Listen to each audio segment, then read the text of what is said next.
Isu pergeseran posisi antara Deputi Gubernur Bank Indonesia Juda Agung dan Wakil Menteri Keuangan Thomas Djiwandono kian menguat setelah Presiden Prabowo Subianto mengusulkan nama Thomas sebagai calon Deputi Gubernur BI. Usulan ini muncul menyusul pengunduran diri Juda Agung dari jabatan strategis di Bank Sentral. Menteri Sekretaris Negara Prasetyo Hadi membenarkan bahwa Presiden Prabowo telah mengirimkan surat Presiden kepada Dewan Perwakilan Rakyat RI berisi nama-nama calon Deputi Gubernur BI. Salah satu nama yang diusulkan adalah Thomas Djiwandono, yang saat ini menjabat Wakil Menteri Keuangan. Prasetyo menegaskan, Thomas bukan satu-satunya kandidat. Bersama dua nama lain, ia akan mengikuti uji kelayakan dan kepatutan di Komisi 11 DPR RI sebagai bagian dari pengisian posisi Deputi Gubernur BI yang kosong. Kekosongan jabatan ini bermula dari pengunduran diri Deputi Gubernur BI Juda Agung. Kepala Departemen Komunikasi BI Ramdan Denny Prakoso mengungkapkan, Juda telah secara resmi menyampaikan surat pengunduran diri kepada Presiden sejak 13 Januari 2026. Menurut Ramdan, Gubernur BI kemudian merekomendasikan nama-nama calon pengganti kepada Presiden. Selanjutnya, Presiden mengirimkan supres ke DPR RI untuk memulai proses seleksi melalui fit and proper test di Komisi 11. Selanjutnya, Presiden mengusulkan dan mengangkat Deputi Gubernur terpilih sebagaimana persetujuan DPR.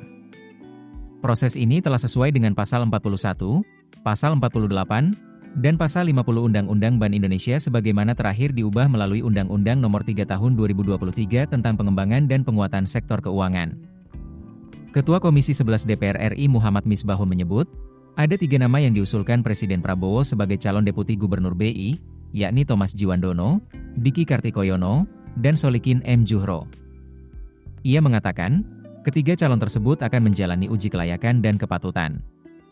Meski jadwal resminya belum ditetapkan, Komisi 11 mulai menyiapkan agenda seleksi dalam waktu dekat. Seiring mencuatnya nama Thomas sebagai kandidat Deputi Gubernur BI, beredar pula kabar bahwa ia akan bertukar posisi dengan Juda Agung. Dalam skenario tersebut, Thomas akan masuk ke BI, sementara Juda disebut berpeluang mengisi jabatan Wakil Menteri Keuangan.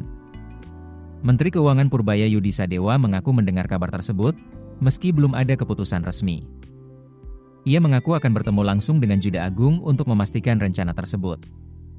Purbaya menilai, pencalonan Thomas sebagai Deputi Gubernur BI bisa menjadi sarana pembelajaran di bidang moneter setelah sebelumnya berkecimpung di sektor fiskal sejak dilantik sebagai Wamenkeu pada 18 Juli 2024. Ia juga menegaskan, potensi pertukaran posisi ini tidak akan mengganggu independensi BI. Keputusan bisnis terbaik datang dari data, bukan tebakan. Mudah berlangganan Business Insight dengan subscribe with Google.